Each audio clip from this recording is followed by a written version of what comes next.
Today's episode is brought to you by Mazars. SoundCartel.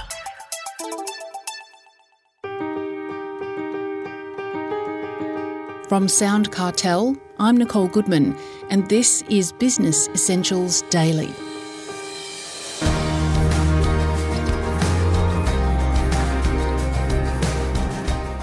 If your customers don't rave about you, it could be that you've not given them a positive or memorable experience.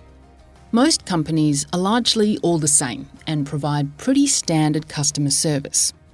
At least that's entrepreneur Roy Osing's take. Roy has 4 decades of leadership experience and is former president of leading Canadian communications and technology company, TELUS. Roy believes that when someone buys from you, you should ask, what will they remember about you? The answer is likely not so much about the product or service, but the way that you made them feel. Roy explains to Chris Ashmore. You know it's going to be hard to differentiate yourself if everybody's supplying products. Features and benefits tend to be pretty much the same, notwithstanding the advertising testimonials that come in, they are. And so you get all this competition, puts pressure on prices, okay? So it's really hard to be successful in a product flogging world because it's very price sensitive and you have low margins. And basically, I say stuff like a product-led strategy puts a straitjacket on profit margins. It really does, okay? Customers love it because the prices are low, okay? But when your margins suck, the business isn't really going to prosper. So yeah, it's a tough go unless you have scale and scope economies, which few organizations have. And so I'm not a fan of product flogging kinds of strategies. So the focus should therefore be away from the product and on the customer, him or herself. Is that right? Yeah, it's what goes on around the product. And I look at the product as kind of like a nucleus. Okay, you have to have a product, but it's not going to necessarily make you successful. It's what you do and build around that product feature or that product core in order to create some sort of loyalty from your customer base. How do you go about creating customer loyalty? Well, interesting. It occurred to me many, many years ago that I came from a data world and an internet world where we were delivering internet service, etc. And it occurred to me I'm not in the internet business. I need to be in the experience creation business. Okay, so if you thought about your business as one of creating experiences around the core products that you create and you provide, then I think you're on the right track. Okay, because my experience has been the experience ends up to be the key driver, okay, of customer loyalty. So here's how kind of I went about it. I said, first of all, I need a service strategy. Okay, now what is a service strategy? Well, I happen to create my own, and it has 2 elements. The first element is called core service, right? It's like the basic stuff that you provide. It's a telephone. It's an internet service. It's a washing machine. It's the hard stuff without which you wouldn't have a business, right? The second element is called a service experience. And of course, that's all about how people feel when they get the core service that you provide. So the core service is the what you provide. The service experience is how they feel when they get it. It's that second piece that's actually the genesis and the source of loyalty. People expect your core service to work. Like they're not really thrilled when in fact the internet service is up. They just sort of expect it to be up 24/7. Interestingly, though, when it's not up, it's actually a dissatisfier, and they tell everybody how crummy you are. All right, so if you're not providing core service 24/7, 365, then you're not even in the game to earn loyalty. So you have to get that piece right. But you can't stop there. And most organizations, as we just talked about, stop at the product. You need to wrap the experience around that, provide dazzling, memorable, astonishing moments for customers. Those are the source of loyalty because they're emotional. And so, I used to say things like, look, our objective is to take their breath away. Memorable moments are about, that euphoria, okay, when a customer is so surprised and so taken by what you've done, they will never leave you. And oh, by the way, Chris, they pay you more money for that. Mazars is an international audit, tax and advisory firm committed to helping clients confidently build and grow their businesses. Move forward with Mazars. Visit mazars.com.au. That's mazars.com.au.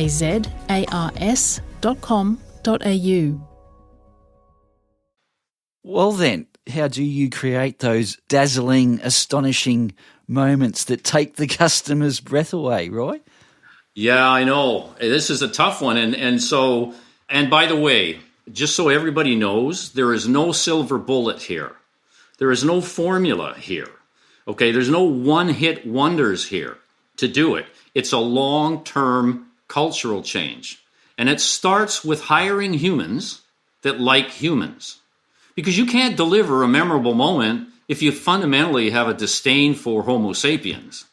You have to have this deep down thing in your DNA that says you want to care for people, that you like people, right? Those are the people you put in front of your best asset called a customer. And so it begins with recruitment. And by the way, it's this: get rid of the notion that you can train people to be good at delivering miracles to customers. You can't train them to do that.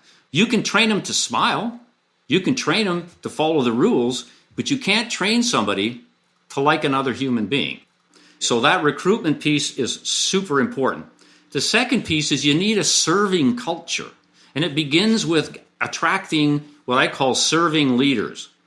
Getting away from the command and control model. Getting away from, leaders that promulgate policy and don't get their hands messy and don't get dirty in the trenches with frontline people.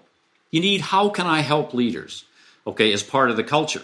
The reason for that is those leaders will help the frontline people get rid of all the garbage they have to go through doing their job, right, to try and execute on an astonishing moment. The third thing that I will say to you is that, organizations are really way too messy. They're too complicated. There's too much garbage in them. So they need to be cleansed. Why? If you can cleanse the internal environment of stuff that gets in the way of execution around those moments, then in fact, you will get more astonishing moments. So we've talked before about this. It's like I had this thing called killing dumb rules. A dumb rule is a rule that doesn't make any sense to a customer, and yet we force the customer through this rule all the time. It's a control factor, not an enabling factor in terms of doing business with the company. So I used to have these killing dumb rules contests, and I would literally reward people for identifying the dumbest rule that we had that was preventing astonishing moments to be delivered. And so we relentlessly went at these dumb rules, eradicated them, part of the cleanse the internal environment. And oh my God, Chris, you should have seen it. Things just took off. People felt liberated. They felt that they were enabling customers now to do business. And as a result, the customer was far more pleased. In fact, were dazzled with the experience that they got. So you have to have the right people. You have to have the right leaders. And you have to have an inside that's clean. Get rid of the bureaucracy. Get rid of the crap. Get rid of the dumb rules. Hiring humans who like humans, you say. Where does that leave AI when it comes to customer service? Oh, my goodness. Yeah, AI, there are certain things that can be algorithmically predicted, Customers wanting information on this and that. You can create algorithms for it. What the thing you cannot create an algorithm for is creating an emotional, memorable moment. You can't do that.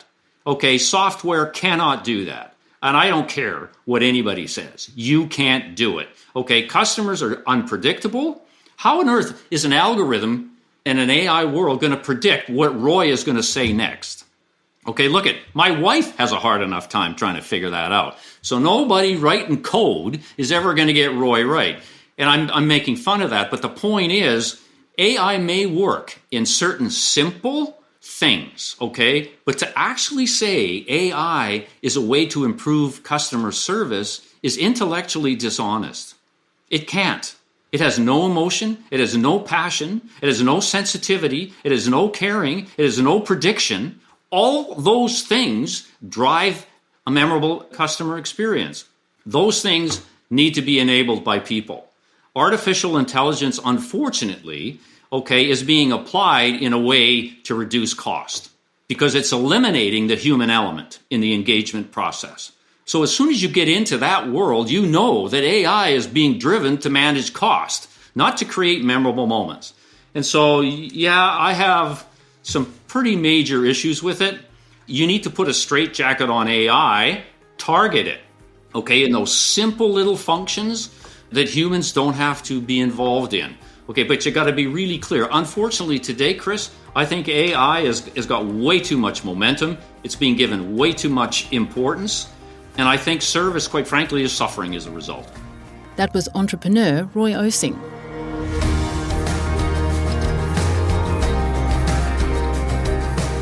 Business Essentials Daily is a SoundCartel podcast. Producers are Nick Schildberger, Chris Ashmore, Jeff Waters and myself. Technical production by Pete Letts. I'm Nicole Goodman. Thanks for listening. We'll bring you more Be Daily next week. SoundCartel. This episode was brought to you by Mazars. To find out more, visit mazars.com.au. That's mazars.com.au.